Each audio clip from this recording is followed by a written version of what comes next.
पासे बसिला को जाई धूप दीप नैवेद्य गंध पुष्प देई जय मा मंगला बोली बिनु एक होई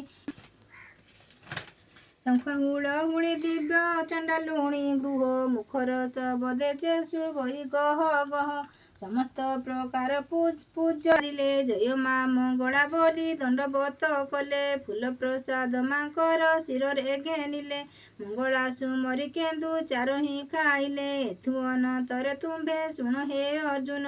मद मांस भुंजिबाकू बसिले राजन ताहा देखी मंगला जे आनंद होइले राजार भक्ति देखी प्रसन्न होइले मद मांस भुंजी राजा बसिले कजही देखु देखु मद दुग्ध पालटिला तही अमृत होइला मांस मद हेला दुग्ध देखिण जे महाराजा होइले स्तबद धन्य धन्य मंगला गबलिण बोइले मंगला सुमरी सेहु भुंजिण बसिले आचमन सारी राजा विजय करी गले आपणा नगरे जाई प्रवेश होइले राजनर नारी माने समस्ते जे गले आपणा आपणा घरे प्रवेश होइले एथु अनंतरे तुम्भे शुण हे अर्जुन सेहि दिन गर्भवास हेले स्त्री मान 10 मास 10 दिन होइला कपुणी पेट तब थाई करू अछि किणी किणी एहि रूपे पुत्र जे दुहिता कले जात मंगला सुमरी मने हुअंती उसत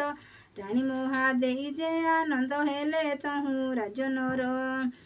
नारींकर आनंद किए कहू। श्री भगवान उवाच श्रीकृष्ण बोलती तुम्भे शुण हे अर्जुन एहि रूपे ताहाकू जे देले पुत्र दान एहि रूपे मंगलांक पूजा जे करिब दिनु दिन वंश तार वर्धित होइब जन धन जन पुत्र वर्ती आबर दुर्गति मंगला सेवारे आउ नथाई विपत्ति अर्जुन को बुझाई कह भावरे भणिले एहा बलराम दास इति श्री चैत्र मंगला ओषा संपूर्ण।